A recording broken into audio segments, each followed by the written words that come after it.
My son looked me dead in the eyes across that dinner table and said the words I never thought I would hear from the child I raised. He said, "Sign over the partnership or you are no longer my father." The entire room froze. 12 people around that table, clients, contractors, people who had known me for 20 years, all went completely still. The restaurant, the kind with white tablecloths and wine lists that cost more than my first truck, went silent the way restaurants only go silent when something genuinely terrible is happening. And my son stood there, face red, voice shaking with alcohol and borrowed confidence, pushing a joint venture contract across the table toward me, like I was a stranger he was conducting business with, not the man who taught him to read blueprints before he could drive.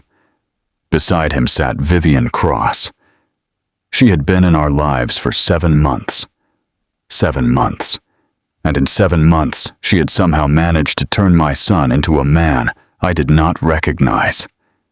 She sat there in a dress that cost more than most people's monthly rent, with a smile so thin and controlled it barely qualified as an expression. It was the smile of someone who has already decided how a situation ends and is waiting for everyone else to catch up to her conclusion. I looked at my son Thomas, 36 years old. I looked at the man I had carried on my shoulders on job sites when he was small, the boy who fell asleep on my lap while I revised project specifications late into the night, the teenager who once told me he wanted to build something that would outlast both of us. And I felt something break quietly inside my chest. Not loudly, not dramatically, just a small, clean fracture, the kind you feel more than you hear. I did not sign. I stood up, buttoned my jacket, looked at Vivian once, and walked out of that restaurant without another word. My shoes on the marble floor, the cold night air meeting my face at the door, and behind me, the sound of a room full of people who had just witnessed something they would be talking about for a very long time. My name is Robert Caldwell. I am 68 years old. I started Caldwell Construction with a folding table, a used calculator, and the kind of stubbornness that only comes from having absolutely nothing to lose and everything to prove. And what happened in the weeks after I walked out of that restaurant is the story I'm going to tell you now. Stay with me, because this one matters. I drove back to the office at nearly midnight. I did not go home. Home felt wrong. The office was the only honest place left that evening. I sat in the dark a while. The city lights came through the window and stretched across the floor in long, pale strips. I thought about Thomas's mother, my late wife Carol, who had been gone 6 years. Carol used to say that the truest test of what you have built is not whether it stands in good weather. It is whether it stands when everything around it is actively working to bring it down. I thought about the early years, the trailer office with the broken heater, the 7-day weeks that bled into each other until you stopped noticing where one ended and the next began. The winter projects where the cold got into your bones before 7 in the morning and stayed there until you finally fell asleep at night. Thomas used to come to job sites with me on weekend mornings when he was a boy, hard hat, 3 sizes too large for his head, that serious expression he has always had, asking me questions about load-bearing calculations and soil composition with the focused intensity of someone twice his age. I had loved those mornings more than almost anything I can name. And now he was at a restaurant table, pushing contracts at me, telling me I was no longer his father. I opened my desk drawer and found the old backup phone. I had a private investigator contact from a contractor dispute years earlier. I dialed the number. He answered on the second ring. I kept it brief. I needed everything there was to find on Vivian Cross. Her background, her finances, her history before Thomas. Everything. What he sent me the following afternoon changed the shape of what I thought I was dealing with. Her name was genuinely Vivian Cross. But the life behind that name looked nothing like the composed, sophisticated woman she performed so convincingly for my son. Before Thomas, there had been 3 other men, 3 other relationships, all with builders and property developers of moderate success. And in every single case, the man's business had deteriorated significantly within 2 years of her involvement. One had declared bankruptcy. One had lost his primary contracts through a series of decisions that, reviewed afterward, appeared to have been carefully advised in the wrong direction by someone very close to him. The third had drained nearly everything he owned, settling a legal dispute that should never have escalated the way it did. She was also carrying personal debt exceeding $280,000 across multiple creditors actively pursuing her in 2 different states. She was not looking for a partner in any genuine sense. She was looking for an exit from a hole she had spent years digging for herself, and she had selected my son as the vehicle because my son stood to inherit a company worth considerably more than her debt. I sat with that information and forced myself to think clearly, not react. My first instinct was to call Thomas immediately and put everything I had found directly in front of him. But I knew my son. In the state Vivian had spent 7 months working him into, he would read my evidence as the desperate fabrication of a controlling old man who could not accept that his son had grown up.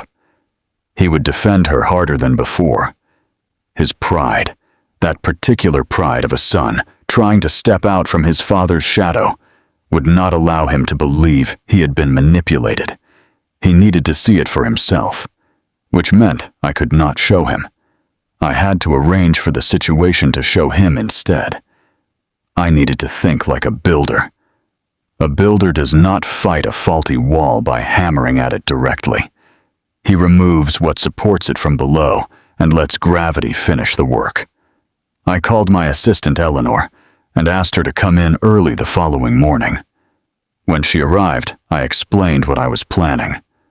Eleanor had been with me for 14 years. She looked at me across the desk with genuine concern and a fierce, quiet loyalty I had never taken for granted, and she said simply, "Tell me what you need, and I will make it happen." I spent the next 2 days making careful, deliberate moves that nobody in that restaurant would have predicted from the old man who had walked out without raising his voice. I met with Gerald Park and Diane Chen, my 2 principal materials suppliers, at a coffee place near the main depot. The kind of place with plastic chairs and real coffee, and no pretense whatsoever. Gerald and Diane had supplied Caldwell Construction for 15 years. They had known me since I was operating out of a rented space with second-hand equipment.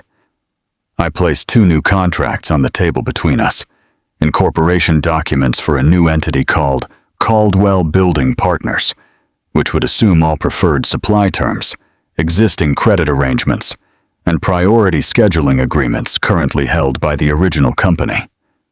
Gerald looked at the papers and then looked at me for a long moment. He said he was not in the business of supplying companies. He was in the business of supplying Robert Caldwell, and wherever Robert Caldwell was working, that was where his trucks were going. Diane said the same thing with fewer words and equal conviction. That was the first structural support quietly removed from beneath what Thomas believed he was inheriting. Over the following 2 days, I reached out personally to the major project partners behind our 4 active contracts. I did not speak against Thomas.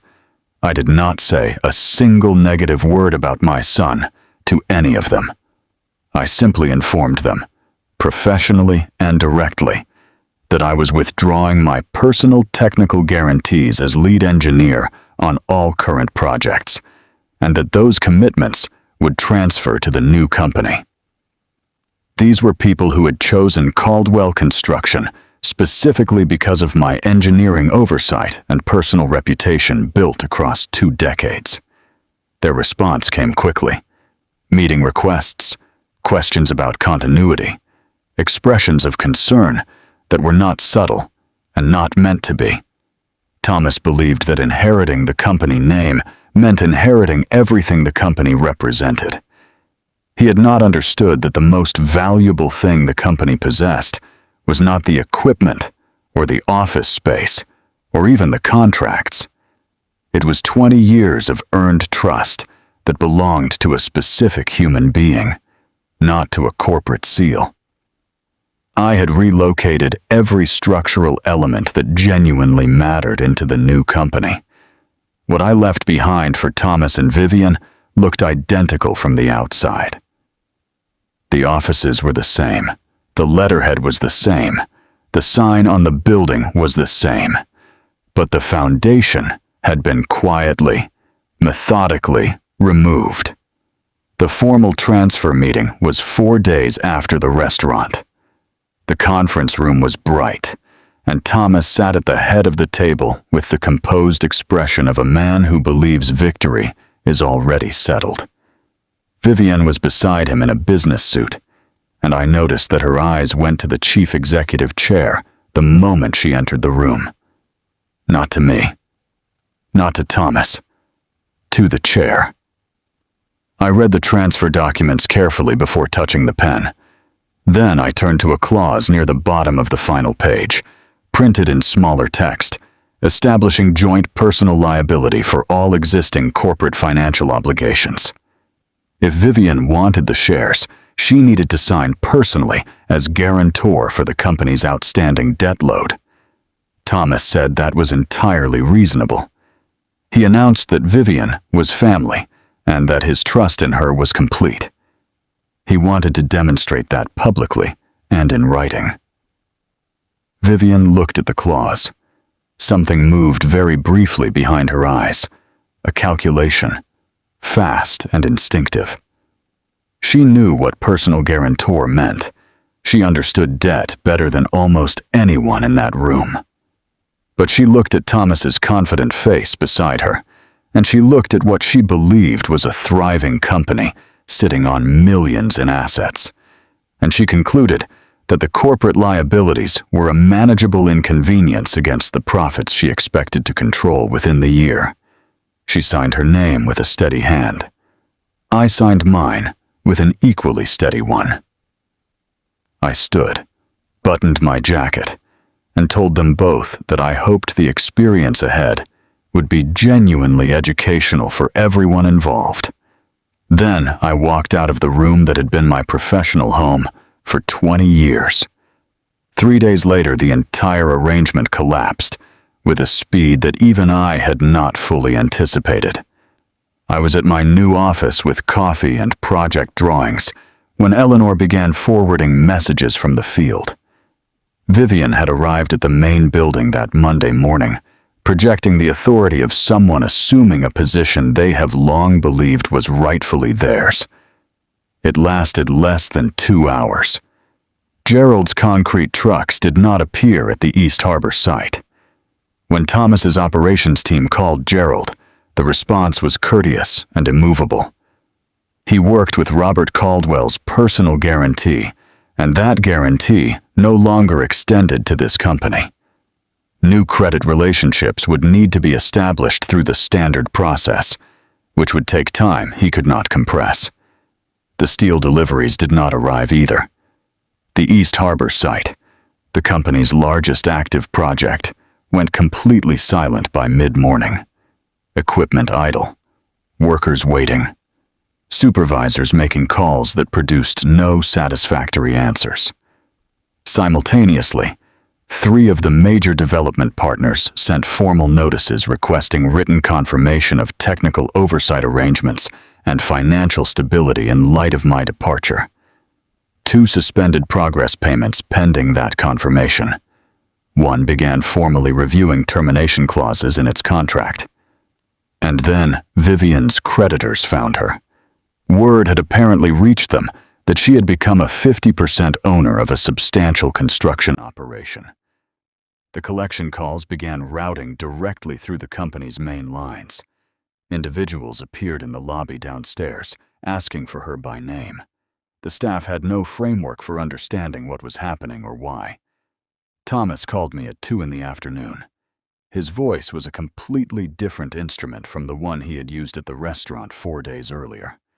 Everything performed about it was gone. What remained was a 36-year-old man who was genuinely frightened and had run completely out of borrowed confidence to sustain him. I gathered my prepared documents and drove over. The conference room was unrecognizable from its previous version. Thomas sat with his jacket over the chair back and his hair carrying the evidence of a morning spent under serious pressure. Vivian stood at the window with her arms folded, and she looked like someone who had been maintaining a performance for months on significant effort and had simply exhausted her capacity to continue it. I placed the document package on the table. The first document was formal notice, withdrawing all intellectual property licenses for the engineering systems and proprietary methodologies Caldwell Construction had used across its project history, every one of which was registered under my personal ownership and had been licensed to the company during my tenure as chief engineer. That license had lapsed with my departure. The company had no legal right to continue using those systems. The second set of documents addressed the new loan facilities Thomas had executed over the previous 2 months at Vivian's direction, loans secured against company assets, now being accelerated by the lenders in response to the collapse of technical guarantees and partner confidence. Vivian turned the pages, and the color left her face in stages. I looked at my son. Thomas was not looking at Vivian. He was not looking at the documents. He was looking at the table in front of him with the expression of someone who has arrived at a genuine reckoning and knows it. He was not the man from the restaurant. He was just a person who had made a serious mistake and was sitting in the full, unmediated weight of it. I told them both that Caldwell Building Partners would absorb the active projects at fair market rates. The suppliers would return under my guarantee. The partner relationships would stabilize, the workers would be paid, and the sites would continue operating. I had not built this company across 2 decades to watch it abandoned. I was only ever interested in ensuring it did not fall permanently into the wrong hands. I looked at Vivian. Her creditors, I said quietly, were not a problem I was in a position to resolve, but I genuinely hoped the experience encouraged better choices going forward. Then I left. The legal proceedings that followed took several months and involved various forms of professional and financial consequence for Vivian that I will not detail here because they are not the point of this story. Thomas and I spent the better part of a year doing the slow, genuinely difficult work of rebuilding something real between us. There were conversations that needed to happen without defensiveness on either side, things that needed to be said and fully heard. I was not always graceful about it. Neither was he. We showed up anyway. Carol would have navigated those conversations with considerably more skill than I managed. She always found the sentence that unlocked a room. I stumbled through with less elegance than she would have brought, but I kept showing up, and eventually the distance between us started to close. Thomas works with me now at Caldwell Building Partners. Not above me, not below me. Beside me. Which is what I always hoped for when I imagined what handing something I had built to someone I loved might actually look like.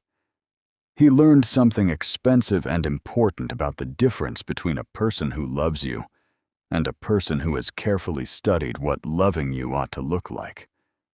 That is a hard lesson at any age. It is a harder one when it costs you what this one cost him. If you take anything away from this story, take this. When someone arrives in your life and begins, slowly and pleasantly, separating you from the people who knew you before they came along, Pay attention to that pattern. Genuine love does not require isolation. Real partnership does not ask you to abandon the people who built something alongside you before the new person arrived. And when the person who has known you longest and loved you most tells you something feels wrong, before you dismiss that as jealousy or interference or outdated thinking, ask yourself honestly whether you are seeing clearly or whether you are seeing what someone else has worked very deliberately to show you. The foundation I built held. In the end, that was the only thing that mattered. Subscribe if this story stayed with you. Share it with someone who needs to hear it. New stories every week, and every one of them is true in the ways that count.